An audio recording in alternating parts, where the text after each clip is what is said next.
La escogencia de este autor se basa principalmente en su maravilloso recorrido, tanto como escritor como periodista, pues sin duda alguna, a la hora de nombrar a los personajes más importantes en la historia de nuestro país, es imposible dejar por fuera a Gabo, como se le llamaba amistosamente.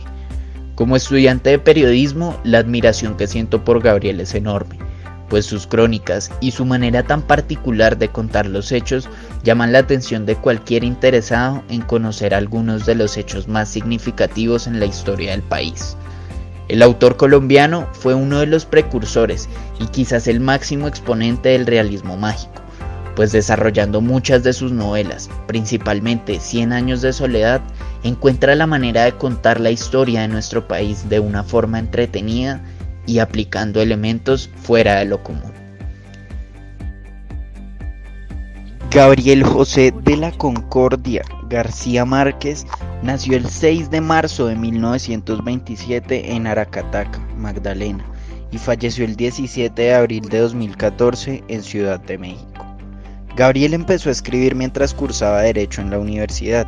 Sus primeros trabajos surgieron en la rama del periodismo para el diario cartagenero El Universal y posteriormente escribió para El Heraldo, uno de los diarios más reconocidos de Barranquilla.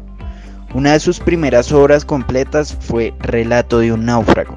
una serie de 14 crónicas publicadas por El Espectador donde contaba la historia de Luis Alejandro Velasco, un joven náufrago sobreviviente, basándose en entrevistas con él.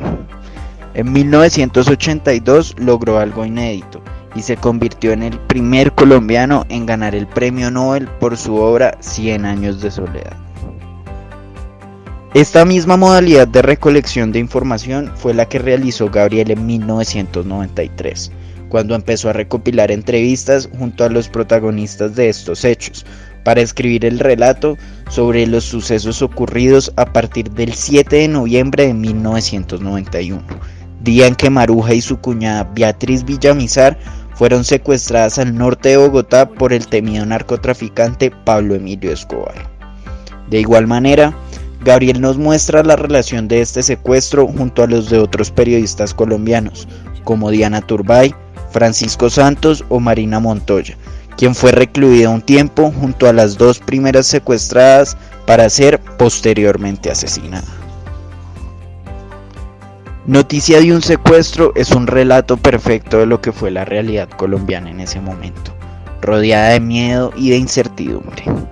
El punto más alto del relato es cómo Gabriel contrasta los personajes tanto fuera del confinamiento como dentro de este. Por ejemplo, tras contar la escena en la que Maruja y Beatriz son retiradas de su vehículo para ser llevadas a un cautiverio oculto, Alberto, desde afuera, hace todo lo posible para sacarlas de su encierro, hablando múltiples veces con el presidente de la República o con más cargos públicos de ese momento. También son mencionados otros mandatarios del país, como lo fueron César Gaviria, presidente al momento del secuestro, y otros expresidentes como Virgilio Barco o Julio César Turbay, padre de la fallecida Diana. Durante toda la novela nos cuenta muchos de los sucesos más importantes acontecidos en nuestro país durante la primera mitad de la década del 90, como la muerte de Diana Turbay por fuego cruzado, los múltiples pensamientos de huida de Francisco Santos o el asesinato inhumano de Marina Montoya por parte de sus captores. Pablo Escobar, cabeza del secuestro de los periodistas y el narcotraficante más temido que haya nacido en tierras colombianas, es mencionado en la novela. Sin embargo, lo que Gabriel intenta hacer es darle protagonismo a los principales afectados de esta lucha contra el narcotráfico, las víctimas, pues muchas veces nos muestra cómo Beatriz y Maruja tuvieron una fortaleza y una hermandad sin la que probablemente no hubieran podido sobrevivir a su desesperante y traumático cautiverio.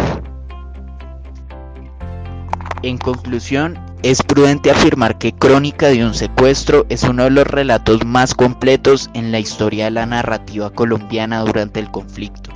pues se enfoca en exponer los puntos de vista de diferentes personajes además de transmitirnos el desespero que sintieron todos los periodistas cautivos, muchas veces pensando en arriesgar toda su vida e integridad física solo por recuperar su libertad. Finalmente, Gabo nos transmite perfectamente la difícil situación del gobierno con respecto al narcotráfico, pues la corrupción y la desigualdad de recursos dejaban a los narcos con una amplia ventaja con respecto a las autoridades públicas. Otra manera de transmitir el desespero es con los familiares y seres queridos de los cautivos, pues nos muestra cómo, si bien ellos siguen en libertad, una parte de ellos siempre va a estar cautiva junto a las personas que aman.